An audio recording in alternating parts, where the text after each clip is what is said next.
Stan, we're live.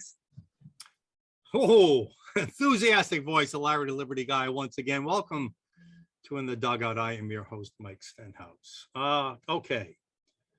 I'll tell you what, there's all kinds of news nationally, locally going on. As you know, we've been documenting the plight of concerned parents throughout the state, whether it has to do with critical race theory teachings, divisive gender or other trans issues, or mask or vaccine mandates, the assault from the left on our school systems, the assault on parental rights when it comes to education. Seems like it's never ending. And today we're going to continue that discussion. Today, first up, you're going to hear from a parent from East Providence. She and other parents who went to a school committee meeting were denied their right to comment publicly as the agenda allows. They were there to protest against an egregious new mask policy they wanted to put in. Actually, they want to make masking part of the school dress code. Think about that. Masks are now part of the school dress code. This is evil, folks. They will do anything the left. You're going to hear from that parent shortly. Also today, we're going to have a follow-up interview with John Fennessy, the parent from the Bristol Warren Education, Bristol Warren School District, excuse me. You may remember the video that went viral last week where his children were turned away by the school superintendent, the acting superintendent, who, by the way, is no longer acting. We'll update you on that situation. What happened to the superintendent? What's going on with John Fennessy and his kids? You'll be hearing from John shortly. Also today, before I get to my opening comments, I want to advise you, first take a look at this. This was put forth in the news a little bit last week. Anthony Fauci, when asked on, of all places, CNN, do people who have previously had COVID need to get a vaccine, or are they sufficiently protected? Dr. Fauci said, that's a great question, and I don't have a great answer for you because I don't have enough data on there. Well, we have the data. And our center today, based on research by our adjunct scholar, Dr. Andy Boston, who you've seen on this show many times, we put out a policy brief today showing the data, Rhode Island data, Israel data, UK data, and we document how many other nationally prominent immunologists now believe and have concluded, based on this data, that natural immunity is as effective, if not more effective, than a vaccine. And so today, our center called, based on this report, our center called on the Department of Health to include natural immunity. And you can put certain parameters around that if you want. Maybe it's within the last 3 months, 6 months, 9 months, I don't know. But natural immunity should now be listed as a viable exemption to the vaccine mandate. So again, our center continues to put out research. We continue to make the case. And let me say this, in no way are we suggesting that we accept vaccine mandates. We just don't have a legal means to contest that. We do think we have a way to bite at that mandate by insisting and showing the research as to why natural immunity should be allowed as an exemption. So in no way read this that we're endorsing or okay with mask mandates. Okay. I want you to take a look at this video.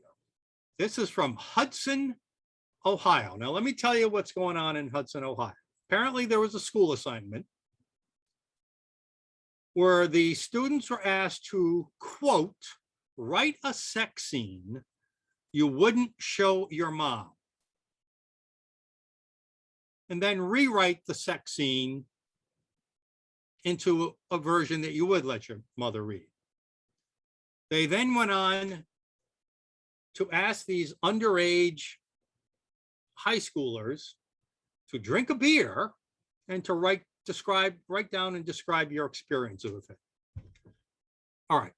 This is not critical race theory. This is not mask mandates. This is not vaccine mandates. But what this is these elitists and these school committees and these education officials thinking that children are their political playground, that they can impose their values on their kids without their parents knowing about it, or as you hear from our first guest today, even having a say in it. The attack on parental rights by the left to try to use children and public schools as a political tool has got to stop. I want you to watch this video and listen to what this mayor of that town of Hudson, Ohio, said to that school committee, where actually he was allowed to speak, unlike our first guest you're going to hear from. He was allowed to speak, but wait till you hear right now what he had to say. Earl, members of the board, my name is Craig Schubert. I'm the mayor of this city. It has come to my attention that your educators are distributing essentially what is child pornography in the classroom. I've spoken to a judge this evening. She's already confirmed that.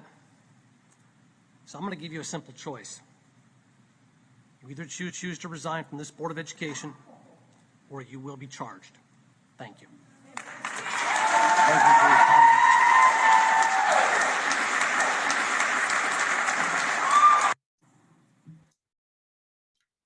Folks, that's how it's done. That's called political leadership. That's called telling it like it is. That's called making and holding people accountable for their actions. I would claim that CRT is a different form of child pornography. It's poisoning the minds with our kids with divisive, racial smut and trash. That man, that mayor, is a hero. That's how it's done, folks.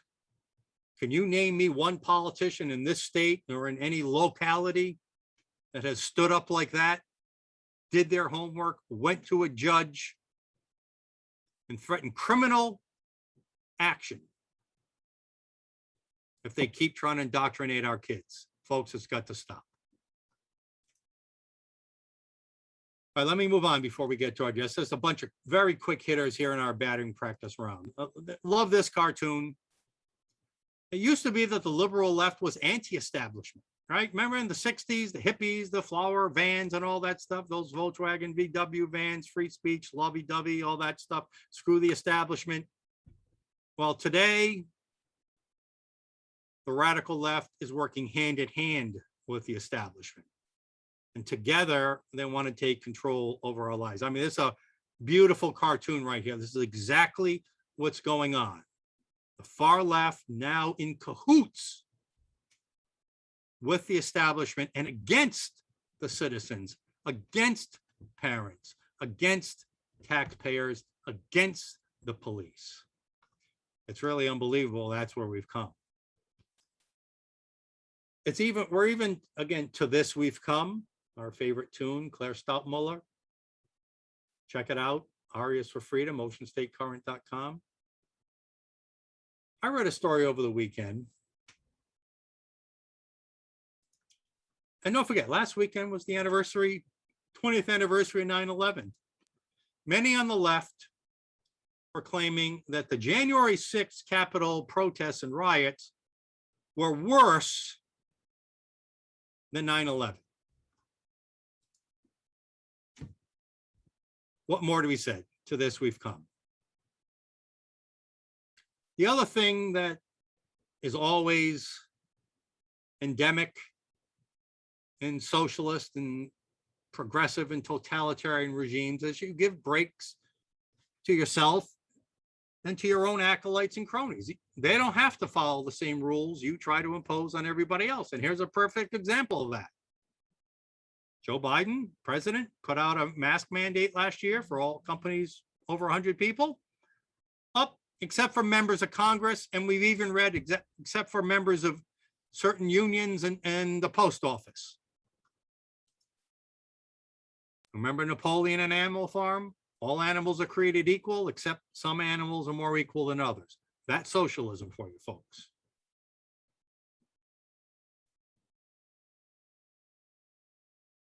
And governors are pushing back. Governors are putting bans on mask mandates, vaccine mandates. Federal government wants to police that, but remember that all police powers remain in the state. The federal government not supposed to have any local police powers. Just in Florida, Governor DeSantis's ban on school mask mandates was struck down at one level, but then reinstated at a higher court. So the ban on mask mandates in Florida is the law of the land. Whether or not people choose to follow that law, I don't know. In Kentucky, again, lawmakers are starting to fight back. In Kentucky, take a look at this headline. The governor, the Democrat governor, tried to impose a mask mandate. Lawmakers overrode that effort. They stood up, took the side of parents and families, and for freedom. Masks don't work. No way we should be mandated. Even Bill Maher, the well-known late night comedian, talk show host, is now getting embarrassed by how far the left is going with some of this stuff. When you compare January 6th to 9/11, when you play, in this case, a black national anthem before a football game, in addition to the American Amendment, what is it? What are we? One country, divided country? You have known this for a long time, but my point is here, even some in the media, not too many, and some on the left, like Bill Maher, are saying, wait a minute, this really is crazy stuff. Really is crazy stuff. And here's, again, from the liberal land of make-believe. I mean, just look at this, headline it, and look at this person. So a transgender woman, that means a man who believes he's a woman now, won a mixed martial arts fight. Look at the size of that person, that man on the right, compared to that woman on the left, as well buffed and in shape as she is. Folks, this is why Bill Maher is embarrassed. This is why you and I are outraged. Just look at this. How is any of this fair and just? Before I introduce our first guest, just a little backdrop. East Providence School Committee, and we're going to go into more detail with Carissa in just a minute. But the East Providence School Committee trying to sneak through mask mandates. The state's already imposed them, but they want to enshrine it permanently. They want to do it by making masks part of the official school dress code. Because if the governor's executive order ever expires or overturned by the legislature or by a court, then the mask mandates would go away. So these Providence School Committee said, that's not good enough for us. We want mask mandates to be in there forever. So we're going to make it part of the official school dress code that every child on school property must wear a mask. Okay, bad enough, right? But they want to also shut out any debate, any parent feedback, even, it looks like, even any parent knowledge of what they're trying to do. They abruptly canceled, then rescheduled without telling anybody the original school committee meeting where the required first read of the resolution was read.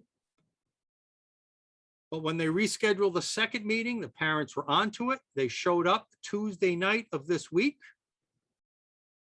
And as you will hear from our guest, Not only were parents not allowed to speak on the record because the school committee members got up and left the room under the pretense that not all the parents were wearing masks, but they even called the police.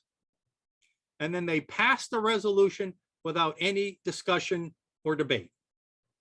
So in East Providence, school masks are now part of the official dress code, and it all happened without any democratic process at all. No input from the parents was recorded on the record. The video from the event didn't show any of the back and forth that happened between parents and school committee members. This is a whitewash, folks. This is what you called under the radar, sneaking your stuff through. And it's happening with critical race theory. It's happening with mask and vaccine mandates. It's happening in Hudson, Ohio, at least. It didn't happen without the mayor finding out about it. But whether it's the over-sexualization of our kids or pushing a immoral and illogical transgender agenda, the left just tries to impose their will without any public debate and wherever possible, without any public knowledge.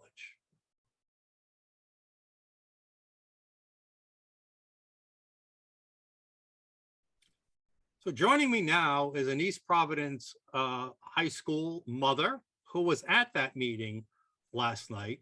It sounds like it was quite a debacle. Carissa Moglia, welcome to the dugout. And I see you're in the spirit wearing a cap. Yes, I am. Thank you for doing that. Look great in a cap. Thank you. Okay. Thanks, Mike. And I thank you for giving me a voice to be able to speak about what happened last night and give my child a voice as well. Well, let's talk about that voice, because that voice was denied to you last night. At these school committee meetings, there's supposed to be public open discussion about agenda items where the public can come.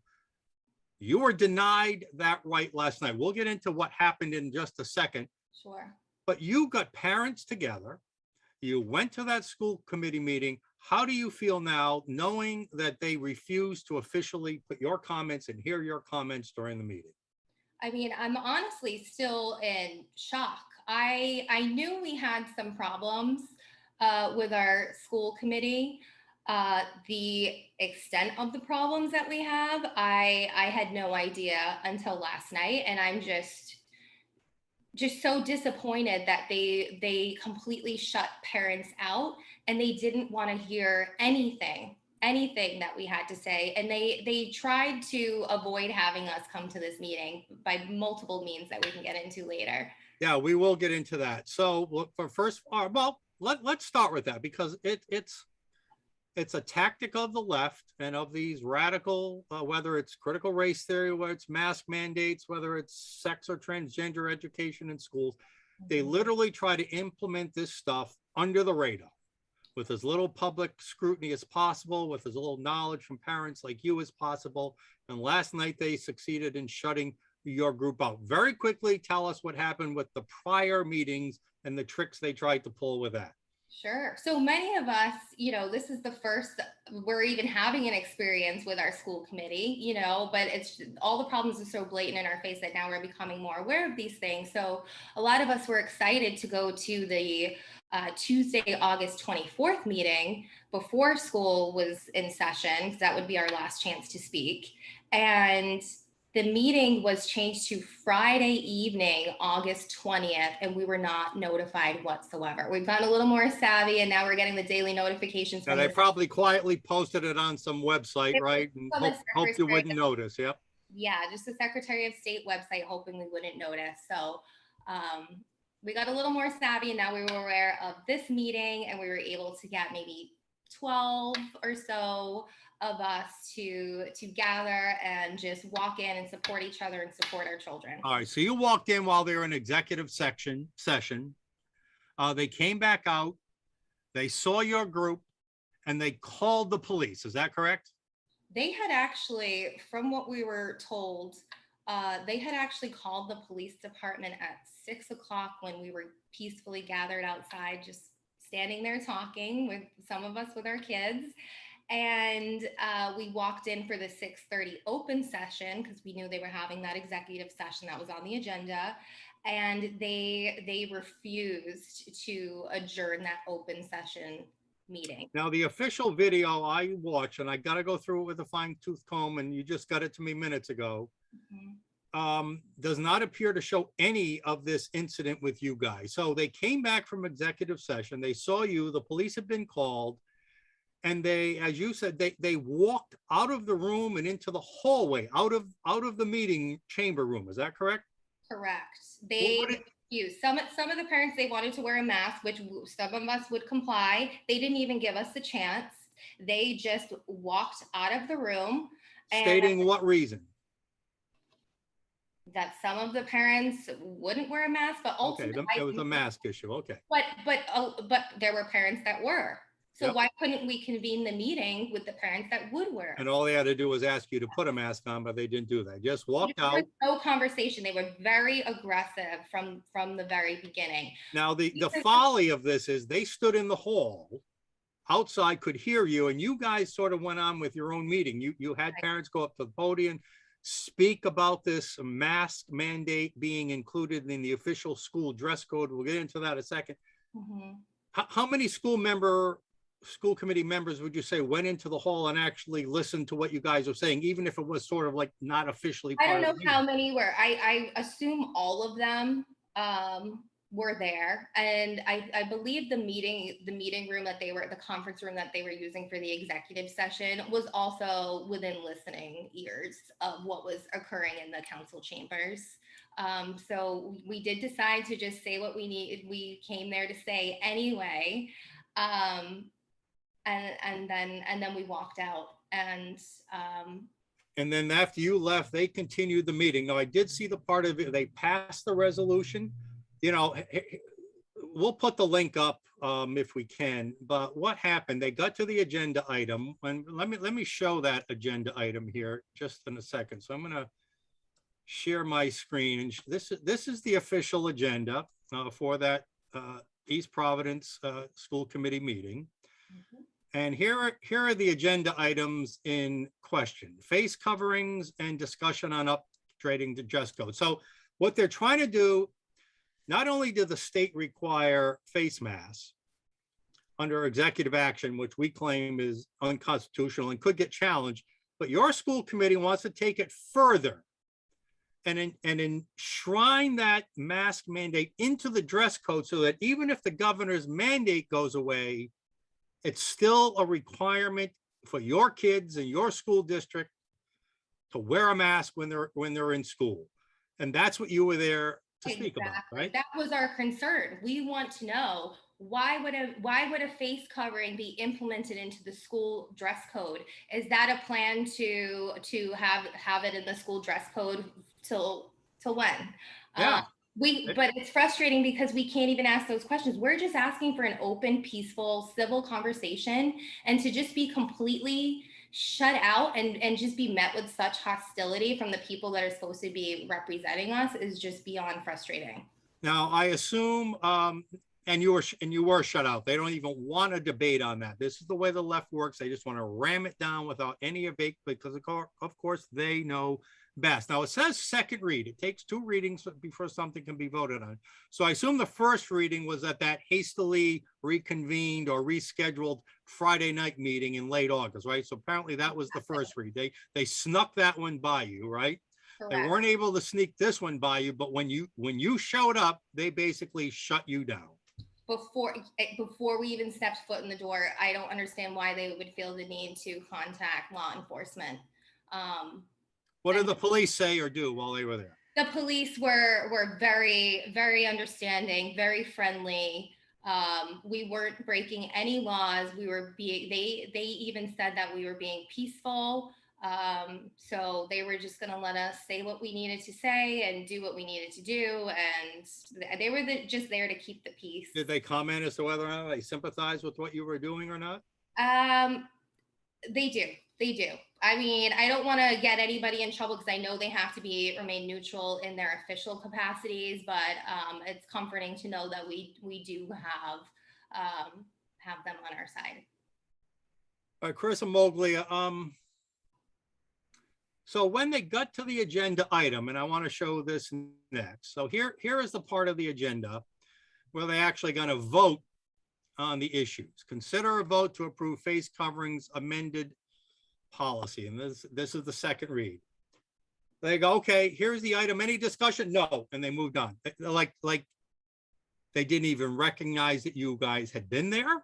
Right. Had obviously made some comments off the record there that they didn't even recognize you even existed. They didn't even give it a half a second to consider any discussion on the item, and then it passed unanimously. Your thoughts on how that transpired? They just called us delays. If you listen to the video, once they reconvene and then they open up a public session after we had left, and we asked them outside, you know, well, we want to have a chance to speak. Are you going to go and open up a public session right now? And they wouldn't answer us. And it was getting late at that point, because we had delayed them probably about an hour or so. So it's just, we're just beyond frustrated. And now I don't know what they think, that we're just going to say, okay, let's just not advocate for our children anymore. This is too difficult. If anything, they're just adding more fuel to the fire, and we're just going to get more parents involved and show up with even more support next time. Well, I got to think what they did is some kind of violation of Public Meetings Act. So we're gonna have some people look into that. Last question for you, Carissa. This mask mandate is hits home personally for you. Tell us about your son, the fire drills, Yeah. and what happened with the mask and why that's a problem. The problem that my son had in particular is that there were 3 fire drills that went off in school on a single day earlier this week. And he had to walk up multiple flights of stairs, up and down, for these fire drills. Now, when he went to take his mask down to catch his breath, he was reprimanded. And he also has exercise-induced asthma. So I'm just like in disbelief that they would reprimand a child for trying to catch his breath while exerting, energy. And now this is the problem with these tyrannical one-size-fits-all unbending policies. Is like any medical treatment, like any policy, there is no one-size-fits-all solution that works for everybody. Your son obviously has a medical condition, but they don't care. They don't care about other people's conditions. As a mom, you've got to be outraged. I thought they were there. They talk a lot about trying to protect everybody's health, but they don't care to protect my son's health. And they care about everybody's collective health as if we're all automatons, but not each person. All right. Well, listen, I'm sure your group will fight on. We're going to check out the legal Public Meetings Act, a potential violation. Right. Any help that we can get. And we're also encouraging any other parents in East Providence that feel like they don't have a voice and they don't have any support to contact us and get involved with us. You can contact us, send your information to epparents@protonmail.com. epparents@protonmail.com. Carissa Moglia, thank you for being our guest. Sorry for your troubles, but please don't despair. Please keep up the fight. No, we will. We will not stop fighting for our children. All right. Thank you. Good day. All right. Take care.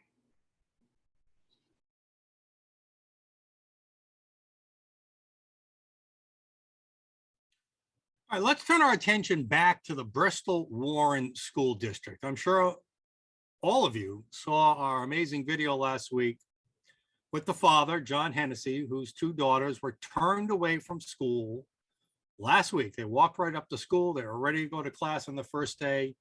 And the school superintendent, along with police they had called, were waiting for him and told them, no, your children are not welcome here if they're not willing to mask up. We promised you updates. We've been giving you some on the show, but there was breaking news yesterday. And we do want to get a direct update from John Fennessy himself. Before we go to John, just take a look at this headline. from East Bay, Rhode Island, the newspaper. In fact, I think I'm sharing the wrong item with you. Hold on, let me share the right item with you. Here we go. Mr. Hicks, the superintendent who turned away John Fennessy's children, has since resigned. Why? Well, we certainly think our show and the publicity we brought added to the mix. There was a lot going on, so we'll find out from our guest, and let's bring back on the show John Fennessy. John, welcome back to In the Dugout. Hey, Mike, how you doing? Is that your same Boston Bruins cap? No, this is a Barstool hat. Barstool, okay, cool. Barstool Sports? Cool. Yes. All right. All right, so first let's talk about let's first talk about you and your family. Your daughters, are they back at school, or what's the status? No, so they're currently being homeschooled and loving it, quite frankly. It's been a pretty enriching and rewarding experience so far, about a week in. No sign of an accommodation or any willingness to reach out. We'll get to that in a second. So have you tried to go back to school since last week? Was it last Wednesday, I think was the first day? Have you tried to go back and see if they'd let your children in? No, we haven't physically gone to the school and tried to gain access again after being denied entry on that first day. I felt like we got what we needed, which was, a demonstration that they weren't letting my kids go to school. My intention with that was to just have proof that they didn't accommodate. What I didn't want to happen was to have them deny my exemption and then try to claim that, well, if you would have just shown up, we would have accommodated your children. Going in on the first day with the blessing of my children was to kind of prove that that wasn't the case. And I didn't feel like there was any need going forward to keep beating that drum. Poke the bear, yeah. And we just started homeschooling right away, and I think that better served the kids. All right. And now, is homeschooling something you are committed to right now for this school season? Is there a process you have to go through to have your kids allowed to be homeschooled, or can you just do it? So where are you with the whole concept of homeschooling? So we're committed to it as long as the schools are still resembling quarantine hospitals and masking children and sending entire classes home to quarantine with no plan to educate them. I can't very well send my kids back to school and have them, like some parents have reached out to tell me, that day 2 of school and now their kids being quarantined for several days with no plan to educate them. I can't involve my children in that. And so as long as that's in place, my kids will be homeschooled. So that's a great point. And you mentioned earlier the accommodation. So let's jump to that right now. So it was always your stated goal, and still is apparently, that you're hoping to find an accommodation where your children can go into school without masks. You're okay with them being physically separated, socially distanced if that's necessary. And something along those lines is what you're looking for, correct? That's correct. It's something I would at least consider it, depending on the exact circumstances. On top of that, is it true that the school district has no plan? So if a child tests positive or was in close contact with somebody who tested positive, you mentioned quarantine a minute ago, and they have to be quarantined away from school, is it also true that there is no plan for distance learning for those students? There is absolutely no plan for distance learning as we knew it last year for those students. This year, they're employing something called virtual learning, which is essentially just loading their assignments onto Google Classroom and they complete them. They don't have any interaction with a teacher in terms of being in a class like they were last year on Zoom or any of that. It's just kind of keep up with your work. And what's the terminology for that? You call it virtual learning? Yeah, so the distinction is virtual learning as opposed to distance learning. Distance learning, which is what we had last year. Distance learning where you participate live via Zoom or something. Yes. Virtual learning, here's your stuff, go do it and ship it in and ship it out, but no interaction. Wow, okay, wow, how impersonal is that? Right. All right. Well, so you said your daughters are happy with homeschool. How are you and your wife doing? How are they doing with their friends and your peers? Are you getting support? Are you getting critique? Both? You know, how would you say, and how is everyone handling all that? I'm seeing a lot of support from other parents that um, that agreed with my position on the mask mandate initially, that have kept in contact. Um, as far as my wife and myself, we've kind of been taking turns overseeing the homeschooling. We are using an online academy in conjunction with adding our own stuff to it, and I think it's going very well. And the kids have said, the kids have stated that they actually enjoy it. So, Okay. All right. Any interaction extracurricular at all with the students or the schools? Because I know often homeschool kids can interact with extracurricular events, anything like that going on? yeah, so nothing specifically with the school. I have tried to make sure that they're afforded ample opportunity to have social interaction with their friends, knowing that they're not getting it throughout the course of the day. And like my mother always used to tell me, you're not in school to socialize. So I think there's plenty of opportunities outside of the school day where these kids are getting to see their friends. They're going to the high school football games, what have you. So Okay. All right. So Robert Hicks, again, let's show the headline again. Robert Hicks has resigned as the temporary superintendent, interim, if you would. He's the man that turned your daughters away and was prepared a posse to greet you at the school. Good thing or bad thing that he is out? I think it's definitely a good thing that he's out. When he was announced as our interim, I had people from the district that he worked in, which was South Kingstown, reach out to me immediately and say, this guy is trouble. When they found out that he had resigned, likewise, they contacted me and said, you guys just dodged a bullet. That when he was our superintendent for 10 years, he spent us into oblivion. And so I think in that regard, yeah, I'm definitely happy that he resigned. Do I think he's going to be replaced by someone much better, if at all better? I'm not very confident in that. Yeah. You had mentioned, obviously, there was more to his resignation than just whatever public pressure was created from his appearance on this show and the over 1,600 people that viewed your interview and his callous actions towards your children that day. Financial, like you said, the lack of plans for quarantine students, but it's more than just the superintendent. There's a school committee there. What has the school committee done or said officially? Are you in contact with them? Are you going to wait on that accommodation to work with the next superintendent? Can you work with the school committee? Just paint the picture and fill in, how does the school committee fit into all this? I know that the school committee itself, many of the members of the committee are actually trying to push for a distance learning option. I think that might have been some of the friction. For you specifically, or all quarantine kids? For all quarantine kids, just because it's been including you. Well, I don't know that that it's specifically for my situation, although it could be used as an accommodation. Yeah. The problem, I think what's brought it to their attention is that we have a shocking number of kids that are being quarantined now based on the fact that they played in a sports game, and someone on the other team had a positive test. So now they have to be picked up from school early and can't go back to school.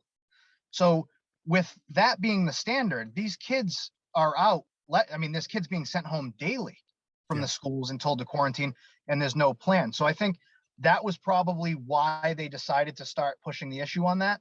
I think that caused a lot of friction between them and the superintendent, to add to the friction he already had with parents. Yeah.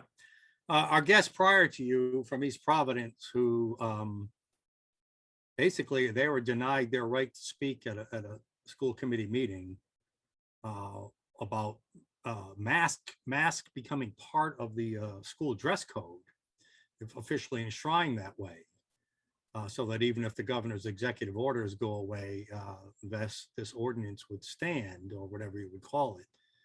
I forgot to mention that in that meeting, they mentioned that they've had 74 applications for homeschooling. Now, I don't know if that's a lot or not, but are you hearing other parents who, for other reasons, it might be critical race theory, it might be something else, are more parents you know of homeschooling and refusing to send their kids to these crooked public schools?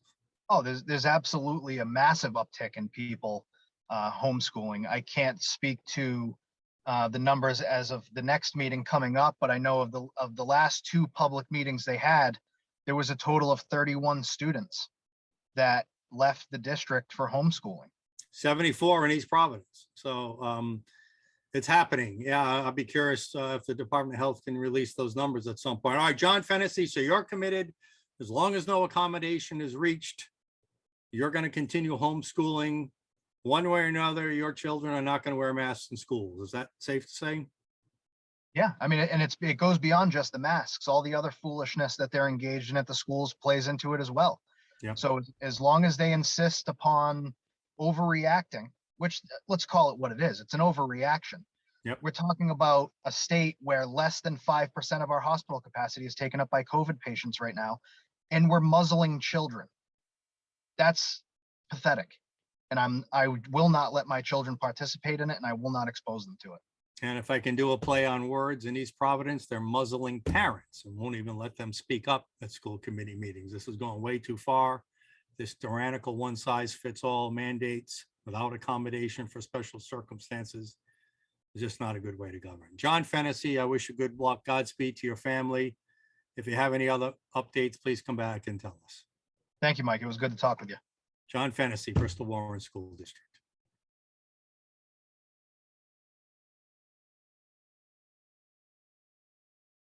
So folks, once again,